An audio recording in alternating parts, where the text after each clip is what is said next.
അദ്ദേഹത്തിൻ്റെ തിരക്കഥാരചനയിലെ ഒരു വൈഭവം എന്ന് പറയുന്നത് നമ്മൾ പല ഘട്ടങ്ങളിലൂടെ പോയല്ലോ. അതാണ് ഞാൻ പറഞ്ഞത്. ഇപ്പോൾ അതിഭാവുകത്വം നിറഞ്ഞ വാചകങ്ങളിലൂടെ വരുന്നൊരു കാലഘട്ടം ഉണ്ടായിരുന്നു. അതിനുശേഷം പത്മരാജനെ പോലെയുള്ളവർ സാഹിത്യത്തിൻ്റെ സ്പർശത്തോടു കൂടി തിരക്കഥ എഴുതിയൊരു കാലം ഉണ്ടായിരുന്നു. അതിൽ അപ്പോഴും ഈ വരമൊഴിയൊക്കെ ഇങ്ങനെ നായകൻ പറയുന്ന കഥാപാത്രത്തിലൊക്കെ ഉണ്ടാവും. കുറേയൊക്കെ പത്മരാജൻ അതിനെ ആ ചങ്ങലക്കെട്ടുകളെ ഭേദിച്ചു പോയി.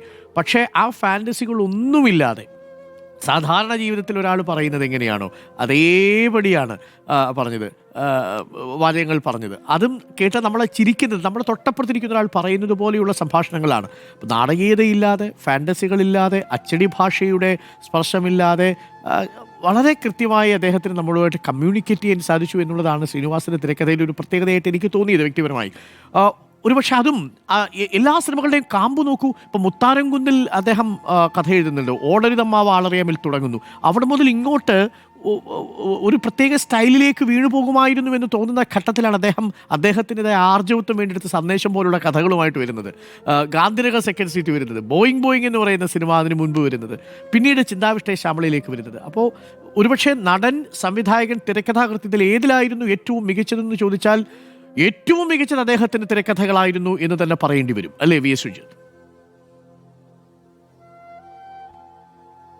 ഡോക്ടർ, തീർച്ചയായിട്ടും അദ്ദേഹത്തിൻ്റെ തിരക്കഥകളിലൂടെയാണ് അദ്ദേഹം അറിയപ്പെടാൻ പോകുന്നത്. അദ്ദേഹത്തിൻ്റെ അഭിനയം തീർച്ചയായിട്ടും മലയാളത്തിൽ അദ്ദേഹത്തിൻ്റെ അഭിനയവും അദ്ദേഹത്തിൻ്റെ കഥാപാത്രങ്ങളും എക്കാലത്തും ഓർമ്മിക്കപ്പെടുമെന്നുള്ള കാര്യത്തിൽ ഒരു സംശയവുമില്ല. പക്ഷേ അദ്ദേഹത്തിൻ്റെ തിരക്കഥകൾ അത് ക്ലാസിക് ആയിരുന്നു എന്ന് പറയാതെ വയ്യ. നമ്മൾ സാധാരണ എഴുത്തുകളെ കാൽപ്പനികമായ എഴുത്തുകൾ, റിയലിസ്റ്റിക് ആയ എഴുത്തുകൾ, സർറിയലിസ്റ്റിക് ആയ എഴുത്തുകൾ, ഫിക്ഷൻ എന്നൊക്കെ പറയാറുണ്ട്. ഇതിൽ ഏത് കാറ്റഗറിയിൽ പെടുത്തുമെന്ന് ഞാനിങ്ങനെ ഡോക്ടർ അരുൺ ചോദിക്കുമ്പോൾ ഞാനിങ്ങനെ ഓർക്കുകയായിരുന്നു, ഏത് കാറ്റഗറി നമുക്ക് പെടുത്താൻ പറ്റും. ഇപ്പോൾ റിയലിസ്റ്റിക് സിനിമകൾ എന്ന് പറയുമ്പോഴേക്കും നമ്മൾ ഈ അവാർഡ് മൂവീസിലേക്കാണ് പോവുക. അവിടെ നമുക്ക് ഡയലോഗുകളിലൊക്കെ വളരെ പരിമിതമായ ഡയലോഗുകളായിരിക്കും.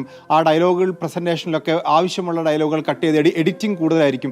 അങ്ങനെ അത് റിയലിസ്റ്റിക് സിനിമയുടെ ഒരു സ്വഭാവം അതായിരിക്കും കുറച്ചുകൂടി. പക്ഷെ അങ്ങനെ റിയലിസ്റ്റിക് ആണെന്ന് ചോദിച്ചാൽ അത്ര റിയലിസ്റ്റിക് അല്ലാത്ത സിനിമകളാണ്. നമ്മൾ എന്താണോ നാട്ടിൽ നടക്കുന്നത്, എന്താണോ നമ്മുടെ സംഭാഷണങ്ങളിൽ വരുന്നത് അതാണ്. പക്ഷേ അതിനെയാണോ റിയലിസ്റ്റിക് എന്ന് വിളിക്കാൻ ചോദിച്ചാൽ അല്ല. മലയാള സിനിമയിൽ കാറ്റഗറൈസ് ചെയ്യപ്പെടുന്ന തിരക്കഥകളിൽ റിയലിസ്റ്റിക് എന്ന് പറയുന്നത് ഇപ്പോൾ അടൂർ ഗോപാലകൃഷ്ണനൊക്കെ എഴുതിയ സിനിമകളുടെ അല്ലെങ്കിൽ സംവിധാനം ചെയ്ത സിനിമകളുടെയൊക്കെ ഒരു തിരക്കഥയൊക്കെ നോക്കി നമുക്ക് റിയലിസ്റ്റിക് എന്ന് വിളിക്കാം. കാൽപ്പനികം എന്ന് പറയുമ്പോൾ കുറച്ചുകൂടി എന്താ പറയുക, ഫിക്ഷണൽ ആയിട്ടുള്ള കുറച്ചുകൂടി ഒരു ഭാവനയ്ക്ക് പ്രാധാന്യം നൽകിക്കൊണ്ടുള്ള സിനിമകളാണ്. അതൊന്നുമല്ല, നമ്മുടെ സമൂഹത്തിൽ കാണാൻ സാധിക്കുന്ന, നമുക്ക് ചുറ്റും കേൾക്കാൻ സാധിക്കുന്ന, നമ്മളിൽ ഒരാൾ സംസാരിക്കുന്ന പോലെ സംസാരിക്കുന്ന നായകന്മാർ, നമ്മളിൽ ഒരാൾ സംസാരിക്കുന്ന പോലെ സംസാരിക്കുന്ന കഥാപാത്രങ്ങൾ, അതൊക്കെയായിരുന്നു. ഒരുപക്ഷെ അദ്ദേഹം ആദ്യമായിട്ട് തിരക്കഥ എഴുതുന്നത് ഈ പ്രിയദർശൻ സിനിമയ്ക്ക് വേണ്ടിയാണ്. പ്രിയദർശന്റെ ഓടരുതമ്മാവ് ആളറിയാം എന്ന സിനിമയ്ക്ക് വേണ്ടിയാണ്. സൂപ്പർ ഹിറ്റ് ആയിരുന്നു. അതിനകത്ത് ഇടയ്ക്ക് ഒരു അഭിമുഖത്തിൽ ശ്രീനിവാസൻ പറയുന്നൊരു വാചകമുണ്ട് വി എസ് സുജിത്ത്.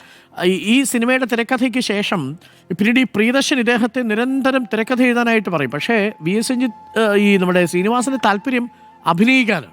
അപ്പോൾ അഭിനയിക്കാൻ താല്പര്യമുള്ള ശ്രീനിവാസനെ ഒടുവിൽ സഹികെട്ട് മദ്രാസിലേക്ക് വിളിപ്പിച്ചിട്ട് പ്രിയദർശൻ പറഞ്ഞത്, നീ എനിക്കൊരു കഥ എഴുതി തന്നാൽ നിനക്ക് നല്ലൊരു വേഷം തരാം എന്ന മട്ടിലായിരുന്നു. അപ്പോൾ അഭിനയിക്കാൻ വേണ്ടി തിരക്കഥ എഴുതിയ ആളാണ് ഞാൻ എന്ന് അദ്ദേഹം പല അഭിമുഖങ്ങളിലും പറഞ്ഞിട്ടുള്ളതായിട്ട് ഓർമ്മിക്കുന്നുണ്ട്. അദ്ദേഹത്തിൻ്റെ ഒരു വാചകം ഇങ്ങനെയാണ് ഇപ്പോൾ അഭിമുഖങ്ങളിൽ കാണുന്നത്: തിരക്കഥ എന്ന അണ്ടകടാഹത്തിലേക്ക് എന്നെ വലിച്ചിട്ട് കൊടുംപാവിയാണ് നീ എന്ന മട്ടിലാണ് സത്യനന്ദിക്കാടിനെ കുറിച്ച് പറഞ്ഞിരുന്നത്. ഇപ്പോൾ സത്യനന്ദിക്കാടിൻ്റെ പ്രതികരണം നമ്മൾ ചോദിച്ചിരുന്നു. പക്ഷേ സത്യനന്ദിക്കാട് ഒരു മാനസികാവസ്ഥയിലല്ല എന്ന് പറയുന്നത്. നമുക്കറിയാം ആ ദീർഘകാലത്തെ സൗഹൃദം. നമുക്ക്